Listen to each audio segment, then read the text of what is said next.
Some may find the following disturbing. Discretion is advised.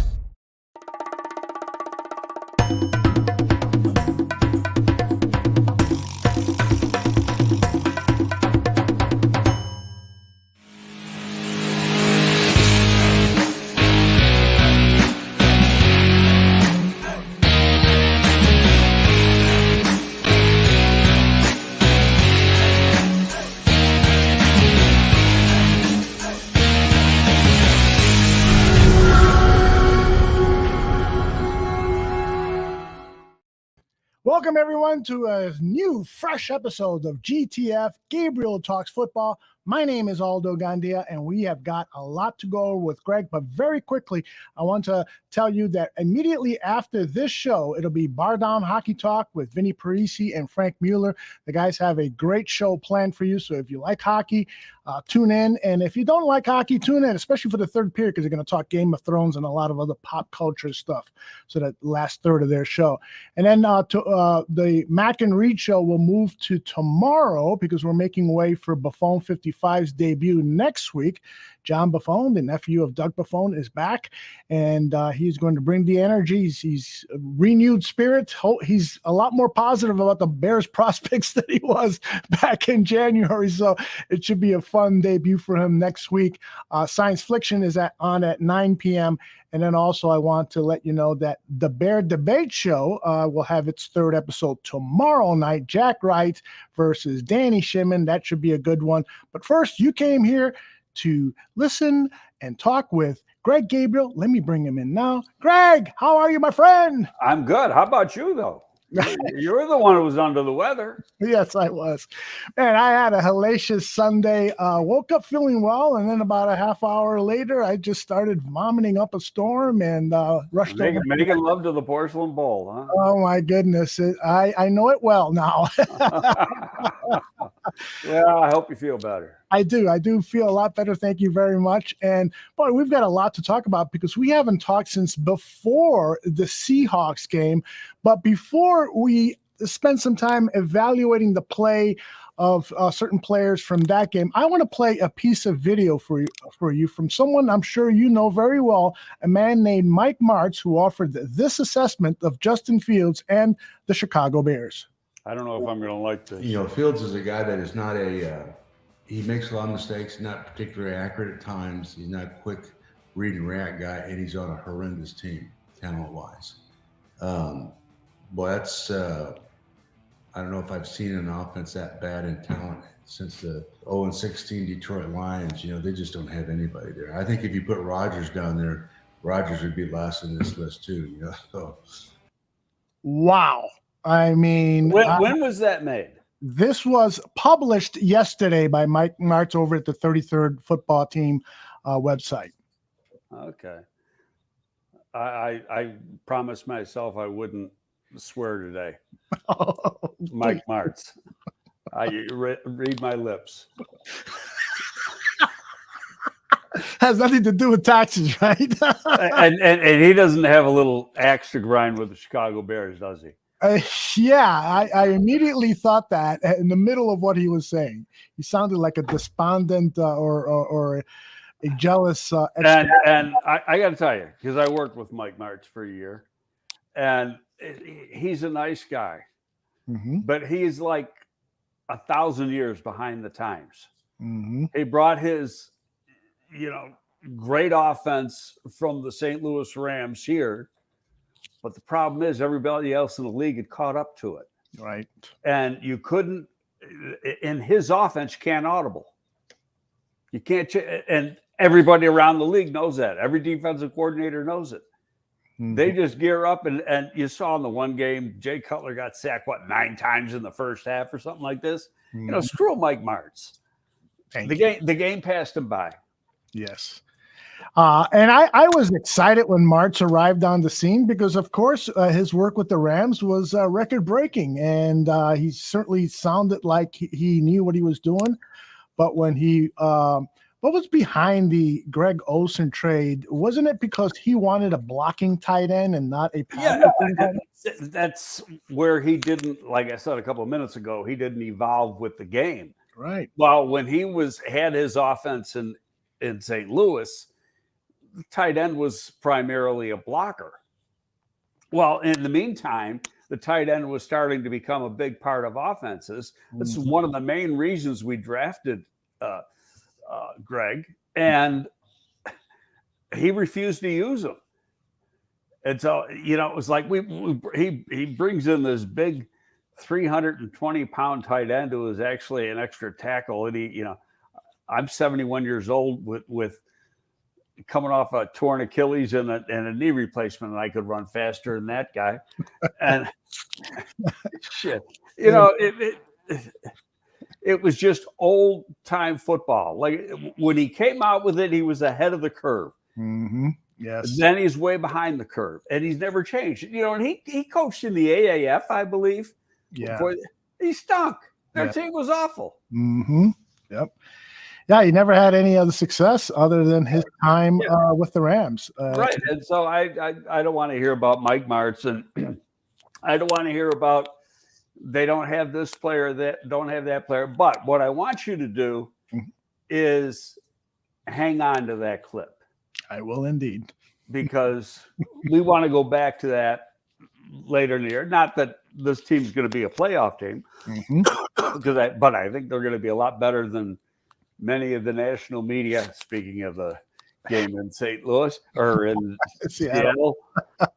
Well, let's go there. So the performance by the Chicago Bears versus the Seattle Seahawks last Thursday night was impressive. And the national media was eating their words when they were saying it's the worst team in football. I saw your tweet. Well, if the Bears are the worst team in football, then what does that make the Seattle Seahawks? Give us your evaluation of the game and or media. Well, number one, and I wrote about this the next day in Windy City Gridiron. I've known Louis Riddick a long time, and Louis and I are friends. We worked together in Philly. I've known him since he was at Pitt. I worked him out when he was at Pitt for the New York Giants. So he's a good guy. He's the nephew of Rob Riddick, who played for the Buffalo Bills, and his cousin grew up in Buffalo. So Louis spends a lot of time in Buffalo. He's really a good guy. And I think for the most part, he's a pretty astute analyst, except, he had and I'm throwing a dart at the wall here, but I think I'm 100% right. Okay, he was on the Bears bandwagon the last couple of years because he's tight with Matt Nagy. And, like I work with Louis, I work with Nagy too, even though, Andy kept and I was only there 1 year, but Andy kept the coaches away from the personnel department. So I didn't get to really know Matt. Met him, talked to him a little bit, but didn't get to know him. But, Louis was in the office with him every day for years. And, they became good friends. But so Nagy gets fired, and all of a sudden the team he's fired up about sucks. That's his take. And Orlovsky, those guys did not do their homework for that game. And that's what disappointed me. They just didn't have a clue. They were talking in the second half, they were talking about linebackers and, the Roquan Smith contract dispute and off the ball linebackers don't deserve X amount of dollars and all that. Well, in general, you can make that comment, but every team is different, and the value of a position to a team and to a scheme can be different. And in this scheme, the most important player on the defensive side of the football is the will linebacker. And the guy who played that position in Indianapolis under Flus the last few years is making $19.5 million a year. Not bad. Now he went in the same draft as Roquan. He went in the second round like the first or second pick in the second round, and Roquan obviously a top 8, top 7 selection. It remains to be seen how Roquan is going to play in this scheme because he hasn't played any yet. But I think he's going to just knock it out of the park right from the get-go. So the one thing you've got to have in this scheme as the will are two things: speed and instincts, and he's got them both. So do you disagree with Brad Biggs, who today wrote on his 10 Thoughts newsletter? I just saw it in my email box. Brad writes that the issue with Roquan's salary is positional value. Off-the-ball linebackers aren't the final pieces teams are looking to get over the top, usually add.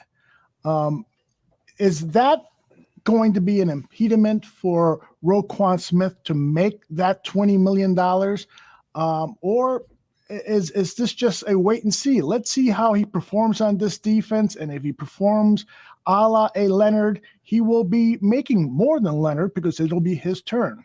Well, that all remains to be seen. I don't agree with Brad only because of what I just said. Right. It's the position in relation to the scheme. And in a lot, if they were still playing the scheme they played last year, then I'd say he's 100% correct, because you're being asked to do different things, and you don't hold the importance that the will holds to this particular scheme. So everybody's entitled to their opinion, but if there's one thing I know this scheme. I haven't worked with it, and I know Flus takes it a lot further than Lovey ever did, and I know the importance of the will to the scheme. Now, you look at the two high-paid off-the-ball linebackers, and I don't like that term personally. You got Shaq Leonard in Indy, and you've got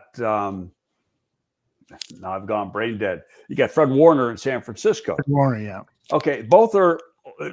I think Warner's like 19.1 average, give or take, but it's over 19, and Shaq is 19.5. Well, you put Roquan in that neighborhood.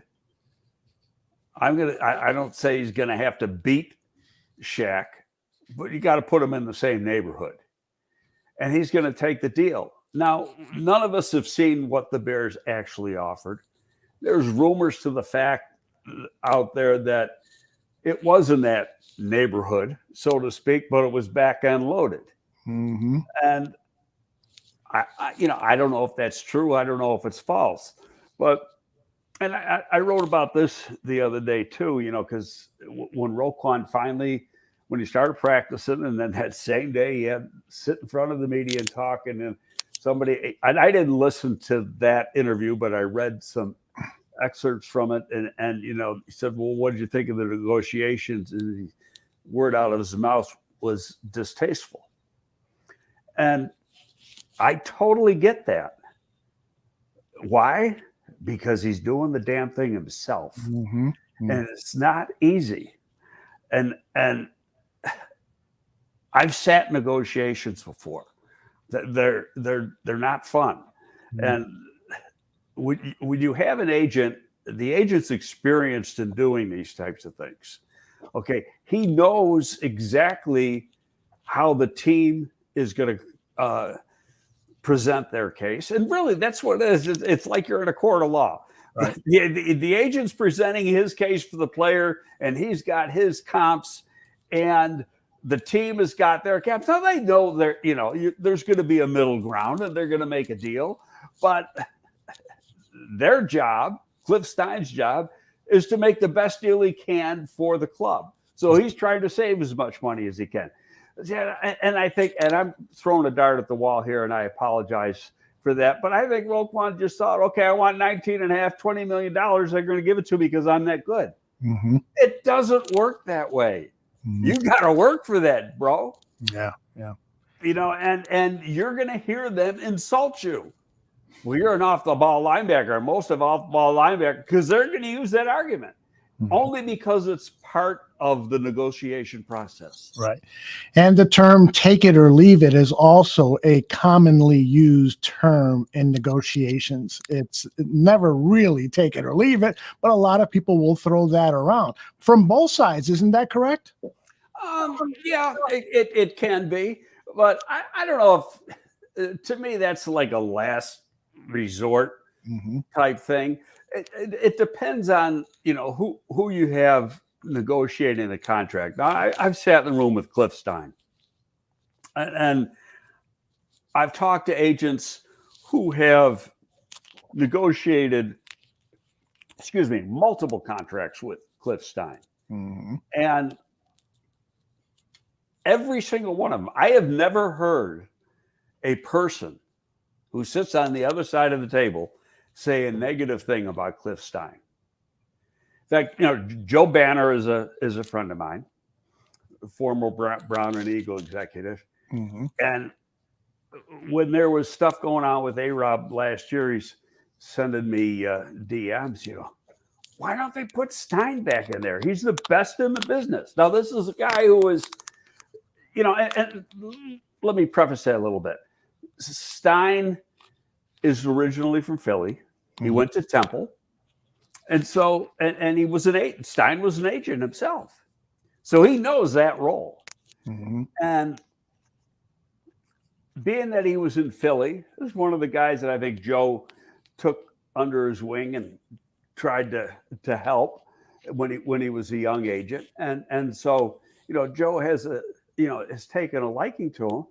But I'll give you another example. Brian Arol was the original agent for Roquan Smith.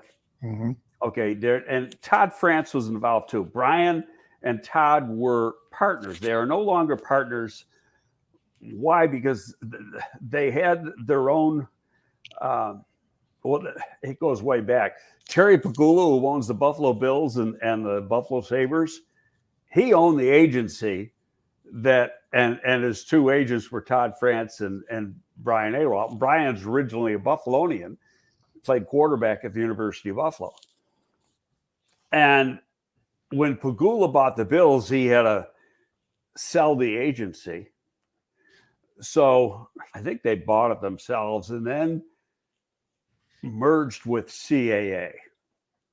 Then last year, beginning of this year, somewhere around, Todd France broke away from CAA. So that partnership between Todd and Brian,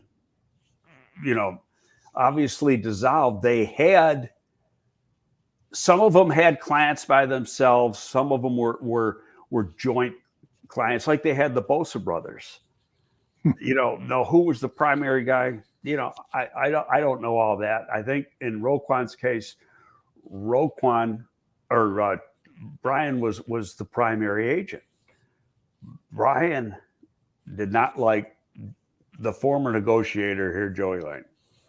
Not at all. Said it to me several times in conversations. He goes, if Cliff was sitting on the other side of the table, I would have had this done long before camp. So I just wanted to give you some background. Yeah, that's great. On what what people think of Cliff. And hey, I'm going to jump on the table for Cliff every day because he's a friend. He's been a friend for 21 years now. I've known him a long time, and he's a really, really good guy. Sam says that he remembers when Stein was negotiating contracts, the Bears were consistently among the first, if not the first team to sign all of their draft picks every year. I sort of remember that too. He certainly has a good reputation. So it'll be interesting to follow that, but I am glad that Roquan has said, that's it. I'm not negotiating during the season. And if we're going to take him at his word, and there's no reason why not to. Well, he needs to hire an agent. And why he doesn't, now whether it was the breakup between Todd and Brian, I don't know the answers to that. Okay. And I haven't talked to Brian in a few months, and I could pick up the phone and ask him, but frankly, it's not my business. So why should I, Right. I don't like to go into areas that aren't my business. Yeah. So, but I think that he needs to hire a guy, have him do the negotiation, and I think a deal will get done. I also think that if he plays as good as we think he plays, then he's going to easily get that money. Yeah. And the Bears it's been written, everybody knows it, they're still in the driver's seat. They can franchise him next year. Right. And he didn't seem that bad. If somebody brought it up, he goes, well, it's twice as much money as I'm making right now, because he's making like 9.5. Right. And the franchise tag a year ago was going in for this year was like 18.5.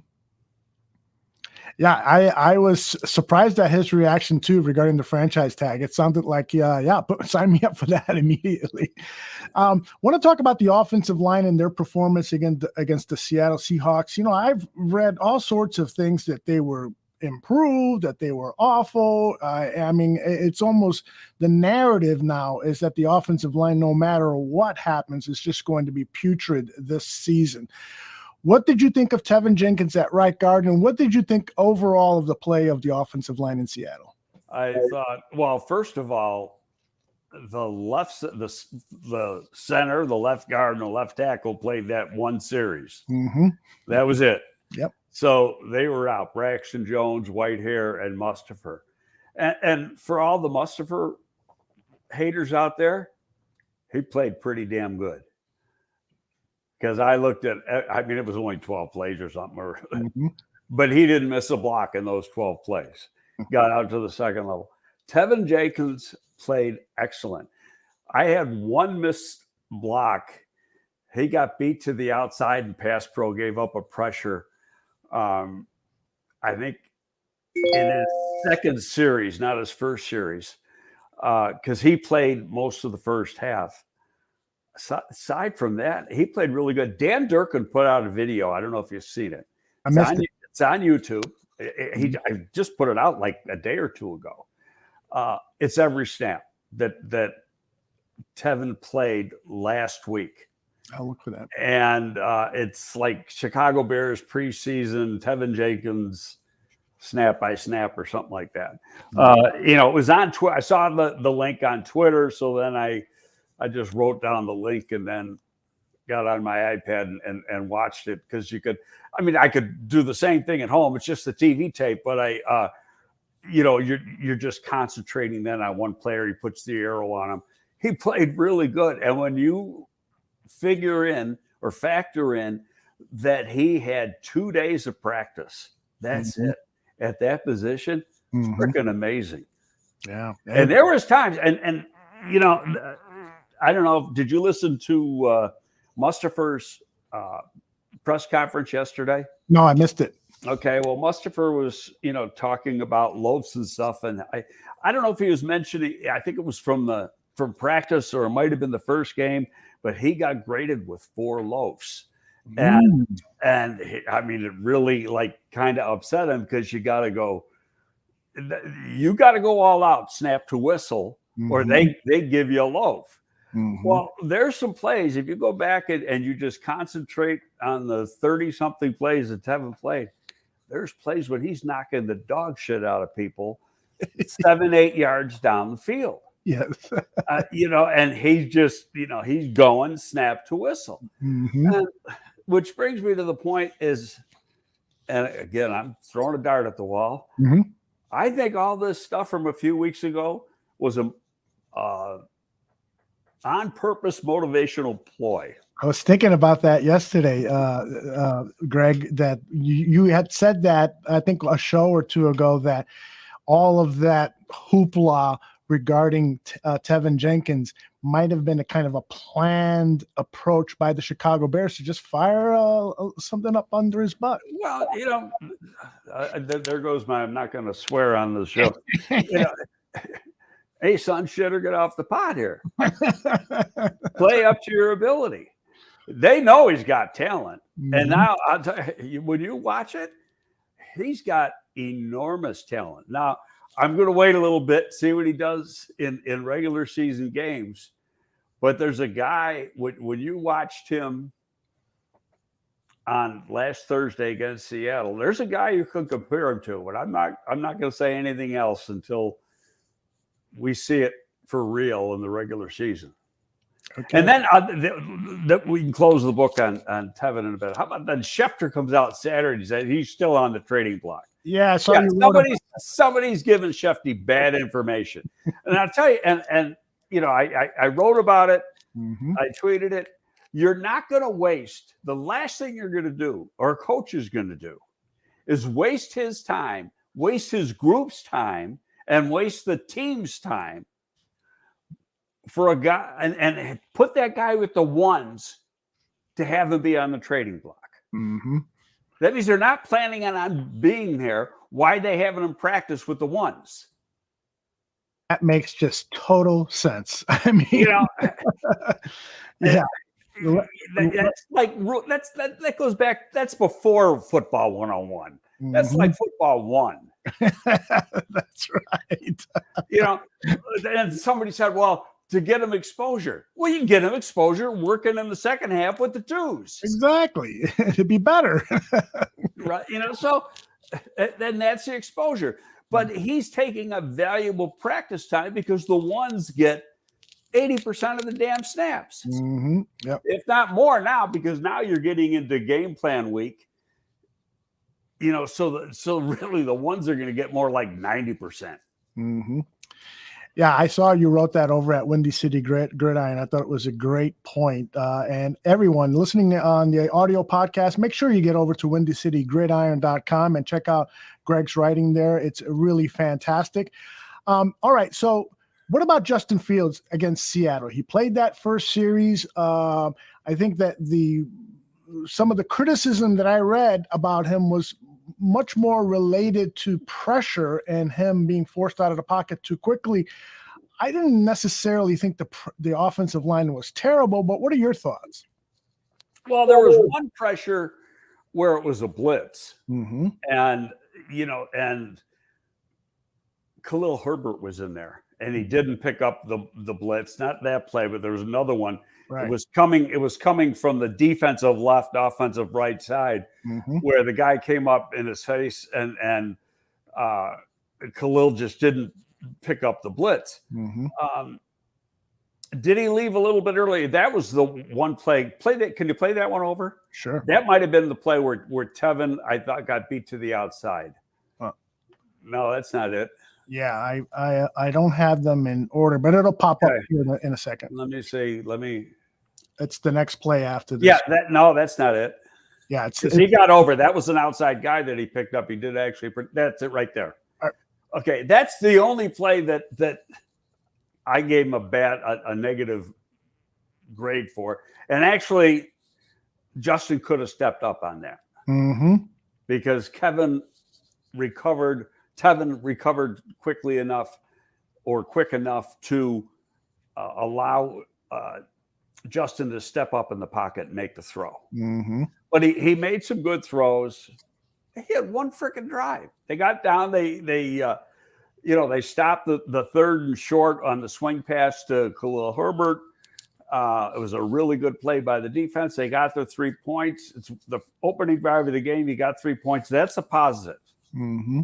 Okay, now I think you're really going to get an opportunity to grade him this week because he's going to be playing more in one series. Mm-hmm. And, you know, theoretically, they're going to play a half. I don't know if they'll actually play the half. Said he wants to get him 25 to 30 snaps. You get 2 drives like you had in that opening drive there. They might play a quarter and a half or just a quarter if they get, you know, the right amount of snaps in. Right. So it depends on what happens there. Now, and going back to that, because I love Big G and he's a good friend, but I think he wrote on Sunday that, or it might have been Saturday, that he doubts the starters will play much. And I said, I don't agree with that. You know, you got a new offensive scheme and a new coaching staff, a new defensive scheme. And, you're not playing 4 preseason games anymore. You're playing 3. This is still the 3rd preseason games, and you got 2 weeks between now and opening game. Huge. Those guys are going to play. When you have an established team, it's a different story. Okay, the Buffalo Bills, Kansas City Chiefs, or whatever. You can let your guys rest, but these guys got to get some reps. They got to play.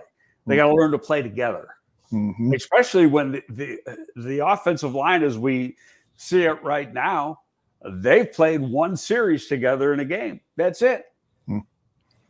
It's almost unfair to compare, to evaluate, I should say, the Chicago Bears defense against the Seahawks team, because they really were abysmal in in most of their execution of their game plan.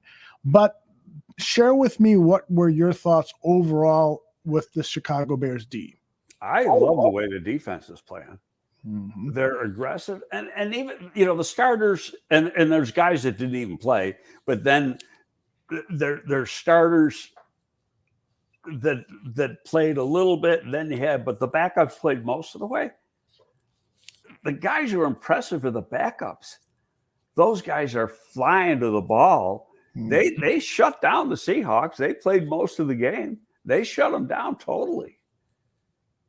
They did indeed. And it's 2 weeks in a row they've done that. Yeah, and so I think that part's impressive.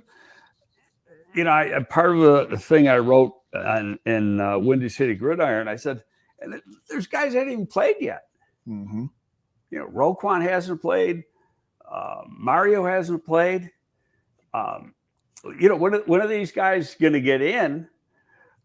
I also wrote that on offense. Riley Reef hasn't played. Davenport hasn't played, and Davenport got cut. Well, they saw enough of Davenport in camp, in practice, to know that they didn't want him. Now, is that the same thing with Edwards? I can't answer that. But I'm, based on what I saw last year, I think he's still going to be a valuable piece to this line. And I know that he wants to rotate 7 or 8 defensive linemen in the course of a game. Mario Edwards has to make this team unless there's something going on that we're not aware of, whether it's an injury or he's just been playing poorly in practice, and that there have been no reports of that whatsoever. No, I think I honestly think that they just, there's guys that can hold out because they know what they can do. And he's one of them. But, what's interesting is, they gave pretty good sum of money to Al-Qadim Muhammad. He's actually running with the 2s. But the 2s, if you look at how they played in Indianapolis last year, those guys play as much as the 1s, except for, like Buckner in Indianapolis, where he might play 80% of the snaps. But, he wants fresh guys in there. So you got to have 7 or 8 that are playing. And hopefully if it's 7, you got to have one interior guy's got to be able to play both positions, the 1 and the 3. Yeah. You tweeted out or retweeted a Brian Baldinger evaluation video on Jack Sanborn, and you commended Baldy on his work in evaluating Sanborn. This guy has been impressive. The scouting reports on him didn't have the athleticism, didn't have the length, but could potentially make the team if he plays well in special teams. Well, he's not only played well in special teams, as Alan Williams, the special teams coordinator, said today early in our press conference, but he's just played well whenever he's gotten the opportunity. How big of a surprise is that to you? And can you see Sanborn eventually being a starting linebacker in the National Football League? I don't know if I can see him being a starter in the National Football League. It's too early to say that. Okay, number one, he's got to be able to play fast, play instinctively, and he does that. Okay, he's very quick reacting. and that last play, he showed his coverage ability. I don't know if this is going to be the play here where he goes to the outside, flips the block, and makes the tackle. He makes plays. He finds the football. And Bill Parcells turns it, makes it the other way around. The football finds him. And he's made, as mentioned in special teams coach presser earlier today, he said that I think he's got 4 tackles on special teams in 2 games. Yes, he does. That's pretty damn good. Yep. So he's going to be on the 53. That's a lock. And I don't know how my one sacred cow, favorite cat, Caleb Johnson got dinged up last week. I thought he was done the way that they got entangled and he was laying on the ground for a while, but then he got walked off. I don't know how long he's out for. Could he be an IR guy? I mean, right now, 3 years ago, you put a guy on IR, you only could bring back 2, and they had to say 6 weeks. Now you can bring back as many as you want, and it's 4 weeks. So I think you're going to see a few guys. Thomas Graham, has been dinged up. And to put a guy on IR, it's got to be like because you have to stay on 4 weeks. It used to be they had to have at least a 6-week injury for you to put him on IR, but it's retroactive back to when he got the injury. Okay, well, Thomas Graham hasn't practiced in a damn 3.5 weeks or something, so he could probably go on IR next Tuesday. Caleb Johnson might be able to go on IR. I don't even want to guess on what the 53 is. I think there's going to be some surprises. There usually are. There's going to be fans saying, what the hell did they cut him for? Well, don't forget, they're seeing practice every day. They're grading every single play in practice, what he does in games and what he does in meetings, and how he reacts to everything. So it's more than just what we see in a preseason game. The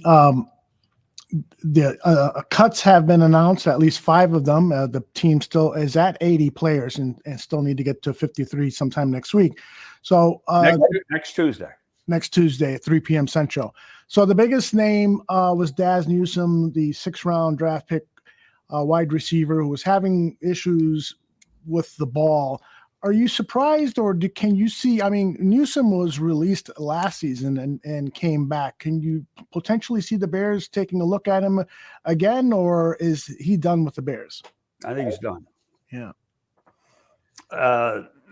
He's been unreliable with this group. He's got 2 muff punts. He's got drops in each game. He's got multiple drops in practice. What's a receiver supposed to do? Number 1 job, catch the damn ball. And on top of that, he's not fast. He's quick, but he's not fast. I put on Twitter, people are saying he's got 4.38 speed. No, he doesn't. He could run 4.38 if you tape jet engines to his ankles. He ran 4.59, 4.6, 4.57, 4.61. There was no combine that year, so they had to get your times at the pro days, and his pro day times were 4.57, 4.61.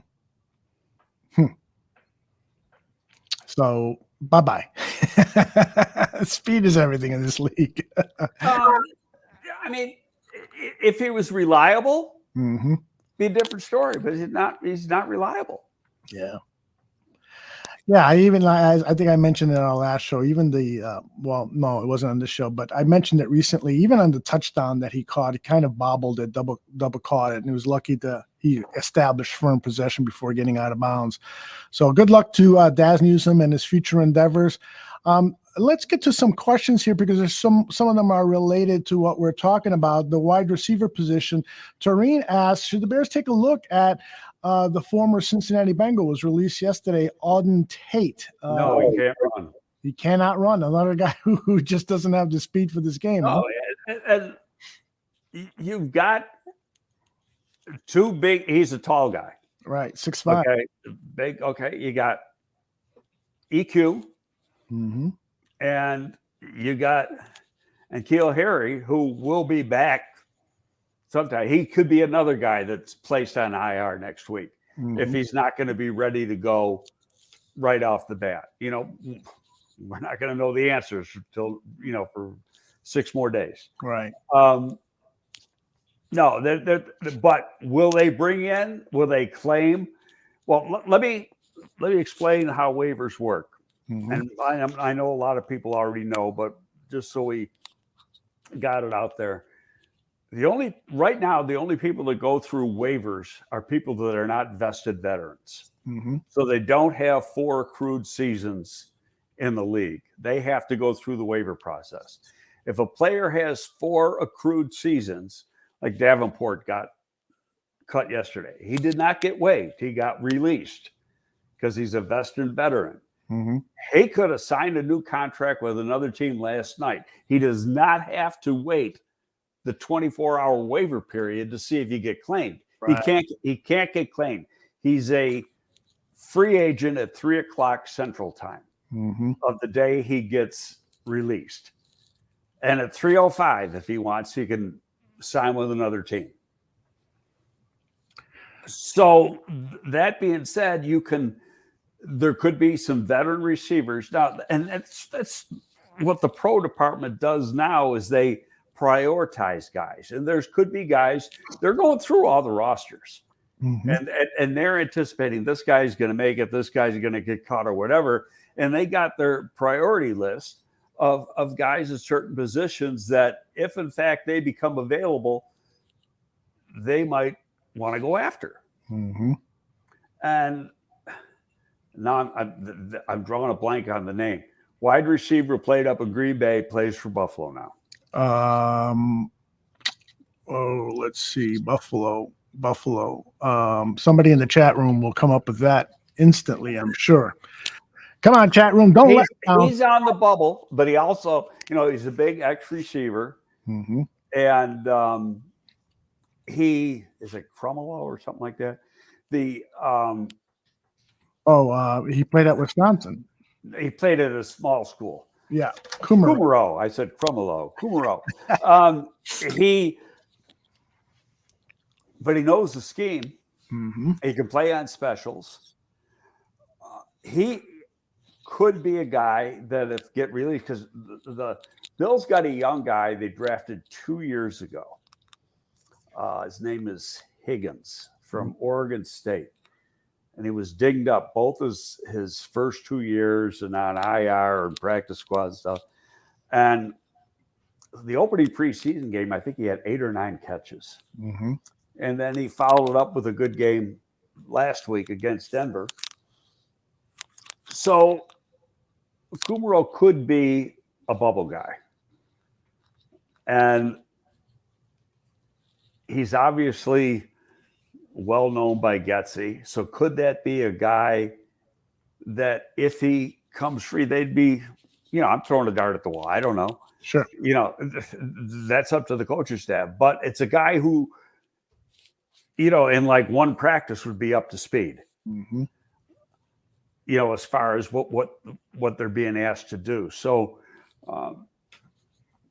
there's probably going to be a few guys. I would not be surprised, because I know some people who know polls pretty well, and it just wouldn't shock me that next week sometime, not necessarily on waiver claims, could be waiver claims and or veterans, that there's 3 or 4 guys on this team opening day that aren't on the roster today. Well, and Ryan Poles said, this team could potentially look a lot different in a week from now than it does now. He said that to ESPN at Seattle. So we'll see. He's definitely looking to improve the wide receiver position, he said, by adding a big target. So that's an interesting point, given, as you mentioned earlier in the show, Greg, that this team does have some big targets already. So maybe he was just trying to confuse the folks at ESPN. I just said, Alden Tate has never really done a whole lot in the league. Mm-hmm. Yeah, he's like a later round pick. He can't run that well. Put it this way, the two guys they got are a lot better. Mm-hmm. The two big, tall receivers, mm-hmm. they're a lot better. Absolutely. So, and that's, assuming Harry is going to be, he might miss a month. Now, here's another important thing when it comes to veterans, and we've talked about this before, but you just got to bring it up. There could be a veteran they like, and they could make a little side deal with him, but they're not going to sign him until after the first game. Mm-hmm. And that's because if he's on the roster, if he's a vested veteran, and he is on the 53-man roster for the opening game, mm-hmm. his contract is guaranteed for the year. Even if he gets cut 2 weeks later, he's getting paid for the whole year. Yeah. That's not the case with a non-vested vet. So if you bring in a vet the day after the first game, now his contract becomes week to week, just like, the young guys. All right, let's tackle another question here. Leo Factor asks, there's Mike Gesicki is now on the trade block. He's been franchise tagged. Evan Jenkins was on the trade block, I thought.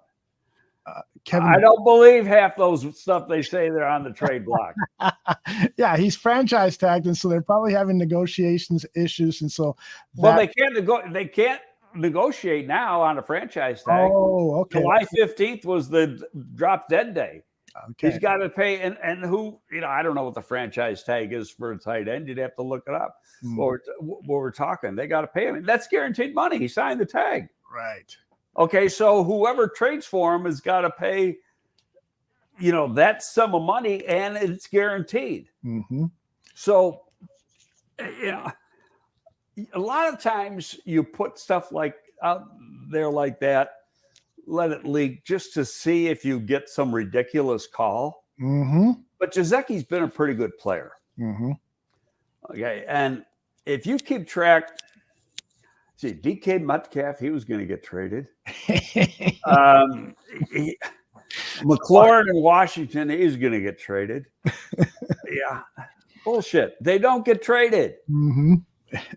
Yeah, highly unlikely he'll be dealt, and in my opinion, highly unlikely the Bears would want to pay. Debo Samuels was going to get traded. Yeah, that's right. He signed a nice contract. Okay, I don't want to hear about it. Mm-hmm. Leo has a follow-up question regarding a different topic. How different will Roquan play in the new scheme? Will he play downhill more coverage? How will Roquan's play change in this new cover 2 Eberflus style defense? Well, I hate the term cover 2 because cover 2 basically says you're playing zone, and they're not really playing that much zone. It's a misnomer. It's a misnomer. But put on old games, and you can get them if you've got NFL Game Day when Lovey was here, mm-hmm. and watch how Lance Briggs was playing. That's how or put on Colts tape from last year and watch how Shaq Leonard was playing. Mm-hmm. That's what they're going to ask Roquan to do. Is he downhill? Yeah. If you look at the design of the defense, everything runs through the will. Mm-hmm. The defense is designed for him to be the playmaker, which is great to hear, because I think he's more than capable of doing that. All right, let's go to Thomas Gage is asking, a number of other people want your thoughts on Trenton Gill, the special teams player of the preseason so far, even more than Velas, says Thomas. So what are your thoughts on Trenton Gill? Was this a steal by Ryan Post, or too early to tell? No, we talked about him, last week? Yes, I only got one negative on Gill, and that's he's a 3-step punter. Yeah. But he is shortened that. And I was watching, they had I watched some of it actually this morning from the Seattle game because they did like an end zone shot of the kick, and he's really shortened that first step on the 3-step. So good. It's and actually the guy in Buffalo, Razia, who kicks it. Those two were the two best in the draft, and he's like a 2.5-step guy. So neither one of them have that get off quickness that you would prefer, that some people have, but they kick the hell out of the ball. And what Gill does is he gets really good hang time. And that's actually something that Razia doesn't necessarily get. He had an 82-yard kick in the opening preseason game, Razia did. And it was a 62-yard net kick because it went into the other end zone. So what this guy does, though, is place the ball inside the 15 or even the 10-yard line, and he gets a lot of hang time. You look, there's been very little returns by the opponent punt return teams. And the other thing, he kicked off a little bit last Thursday, and he doesn't. Now, I think part of it in preseason is by design because you want to see who the hell can cover kicks, so they don't necessarily want to touch back. Yeah. So, but he was kicking like 2 yards deep. Okay. And so the guy's going to bring it out. But the hang time was superb. And so by the time the guy catches the ball at the goal line or 2 yards deep, everybody's already down there. And Williams was talking about that today in his presser. He says he wants to, and he said that's the beauty of having two guys that can kick off. He said the other team's got a game plan for both of them because they don't know who I'm going to put out there. Exactly. Sophisticated Thought is wondering about your thoughts on Cole Kmet. He had a few reps, but he believes his arrow is pointing up. And he also likes Griffin, the solid vet, and O'Shaughnessy. He thinks that this tight end group for the Bears could be underrated. Your thoughts on the Bears tight ends? I like the tight end group, but the rookie free agent from Iowa State's pretty damn good too. How about it? And so is that Tongas, who's playing both tight end and fullback. Theoretically, all of them deserve to make a team. They're not. Who's going to be gone? We'll find out. Again, the coaches, as I said, there could be some surprises. I think O'Shaughnessy is going to be here. Kmet's going to be here. Kmet's going to have a big year. I mean, did you follow Clay Harbor at all on Twitter? Yes, excellent. Okay. Clay was a former tight end, moved tight end. He loves Kmet. He thinks Kmet's going to have a huge, huge season. I didn't realize that Harbor's a Chicago kid originally. Yeah, he is. Because he was in, after he got done with the NFL, he was in our draft pool for the XFL. And he was actually at our, they had like these showcase workouts at the 8 different cities. So he was at ours in DC, and all the other clubs are there, but they just had 8 different showcases at the different cities. He did not work out very good. In other words, his football was behind him at that point, but that doesn't take away from what he was when he was a pretty good player. Yeah, he also achieved some amount of fame because he was on the reality TV show The Bachelor, and he became a social media star. So is Jesse Palmer. That's right. He is the host of the show. But he was the original Bachelor. That is right. I forgot about that. Indeed, yes. That was Sean Payton's guy in my last draft. Is that right? At the New York Giants. Yeah, that was right before I came here. And we drafted just, 4th, 5th round, something like that. And, Payton, we gave Payton his pick of who he could take. And that's the guy he wanted. Oh, should have probably rethought that. Maybe. Well, he played in the league a few years. He did. That is true. That is true. Mike Gibson, I think we've talked about this. He's wondering if you're surprised that J.C. Treader is still unsigned, and he thinks he might be a great option for the Bears. So you've talked about J.C. There's no chance in hell he's going to be here. I think there's minimal chance he's going to get signed. Yeah. There's people that say he's being blackballed. I'm not going to say that. He's president of the Players Union. Mm-hmm. And so just by having that title, he's got to be a little bit more outspoken. Mm-hmm. He was one of the guys that, if not the loudest voice about the field conditions at Soldier Field, which really weren't that bad. It looked bad. But looked bad. But looking bad and being bad are two different things. Indeed. Yes. And I remember I said it. I said, what you saw then and what you're going to see on opening day in a little more than 2 weeks are two different fields. Mm-hmm. Mm-hmm. Yes. I think the field sometimes gets unfairly blamed. Yes, at times it has been really bad, but the last few years it's actually been pretty good. Well, it's always redone. Mm-hmm. Right. The week before the opening game. Right. Takes a couple days. Mm-hmm. And it's not like putting sod down in your backyard that's like this thick. Mm-hmm. There's stuff like this thick. Yes.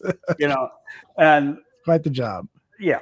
It's and now, which I knew the original turf they were bringing in from someplace south of here. Mm-hmm. But it was Illinois grown. Now they're actually putting in, at least for the early part of the season, because they'll change that turf 3 or 4 times during the course of the year, or the middle of it.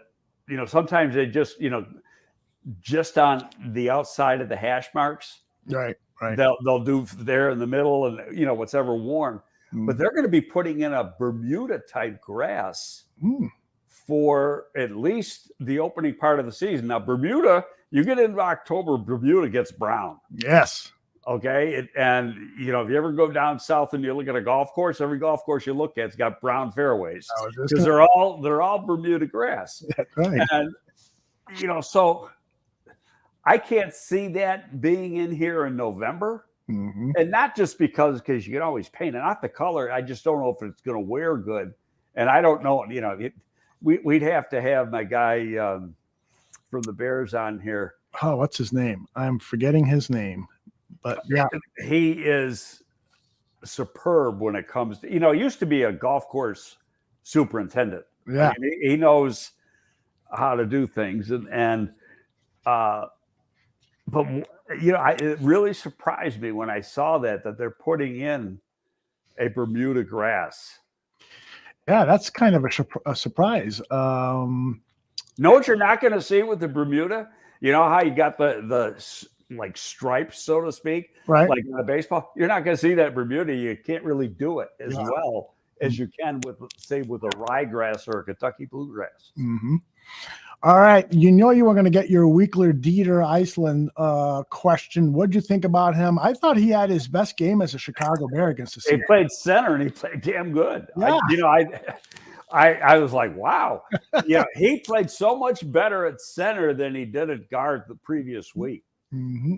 Yeah. Except I still think he's going to be a practice squad guy again. Yeah. I think this might be his final year of eligibility at the practice. No, not really, because you can have like 4 or 5 or 6 veterans now on the practice squad. They changed that rule 2 years ago. Okay.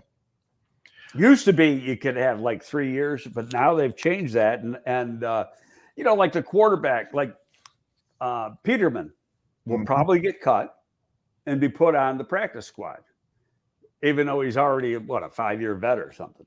Gotcha. Well, that's great for veterans that they can do that. Michael H. asked a question. What do you think about the discipline we've seen early in the preseason from this Bears team? I think we're all impressed that Matt Eberflus has really held these guys accountable. You mentioned earlier in the show, Sam Mustipher being cited for loafing on 3 or 4 or 5 plays. This is great, and I think we're really seeing something special on the football field in terms of attitude of these players. You agree with that?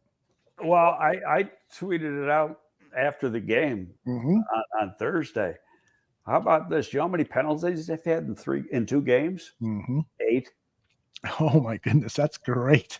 Jeez. 8 penalties total in 2 games. And usually the first preseason game has about 15 per side, you know, and they had 5 or 6 the first game and 2 or 3 the second game. That is unbelievable. I know it is. And that's good coaching and disciplined play. And not having Charles Leno on the team. I'm just kidding, Charles. I love you. All right, let's get a couple more out of the way. You know, Thomas brings up Isaiah Coulter. Do you think he's doing enough to get a roster spot? He is, to me, he's an intriguing talent. Well, he's very, very athletic, and he can run. He's still raw. I don't think he's a good route runner. He has caught the ball, but when you watch beginning to end, I think he's a practice squad guy myself, unless he is good on teams, and I can't give you the answer to that. Yeah. But his speed is intriguing. I think he had a drop in the first game, but he also had 2 or 3 catches.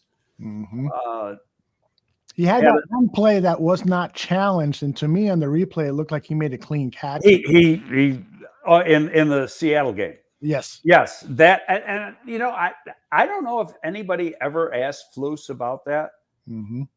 He was asked about it. He said that 2 assistant coaches thought he did not make the catch, and they didn't have enough time to take a good hard look at it upstairs, which to me is inaccurate because didn't they call timeout immediately after the that part I don't remember, but it was obviously it was a good catch. Yeah, it was definitely a good catch. So I think Flus is one. He got his hands underneath it, and now here's the thing, and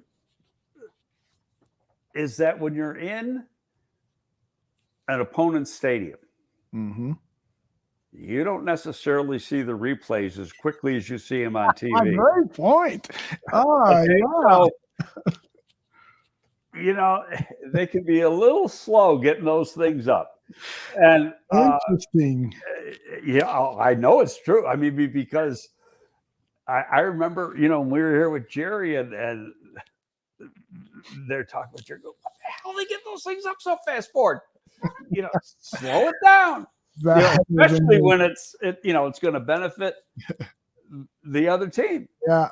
Renewable reminds me that it was a delay of game penalty. So they were probably waiting for the replay, and they got a delay of game penalty and never got the replay. And then it's too late. Yeah. Thanks, Renewable. Our last question here, we've got so many good ones, but we can't get to them all. Our last question is, because brother asked us about an hour ago, so I want to get to it. He wants to know, can you phantom the idea of the Bears winning 12 games this season? No. You didn't even think about that. No. Would I love to see it? The tenants. I mean, did anybody think that in Nagy's first year they'd make the playoffs? Hell no. In the National Football League, anything's possible. Okay, the worst to first happens all the time. Everything's got to click. You got to get lucky.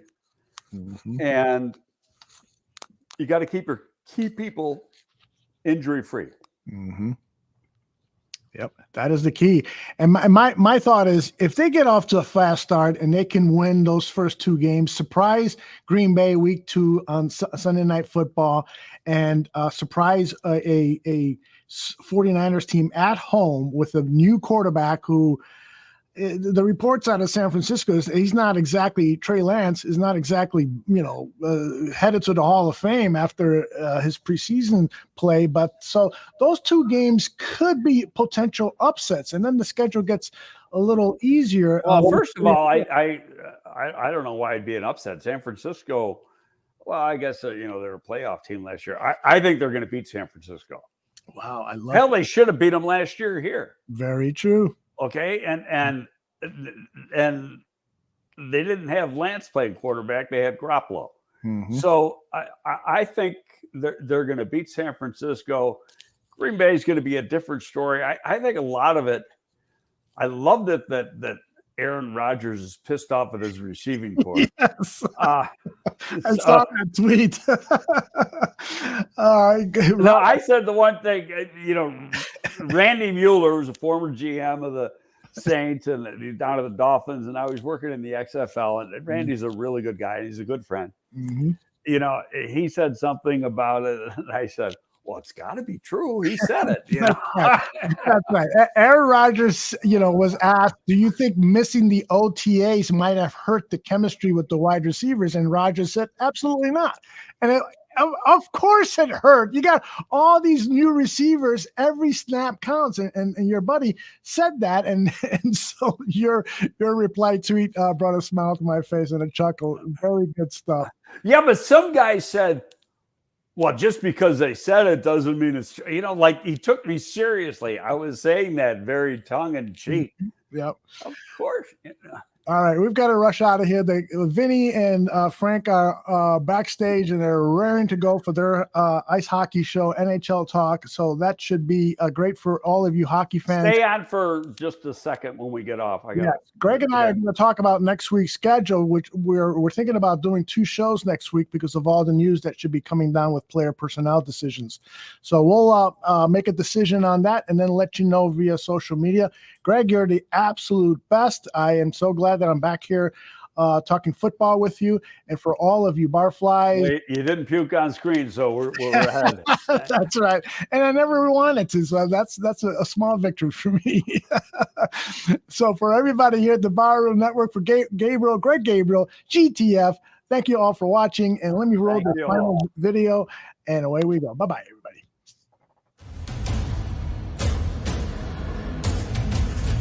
Thank you.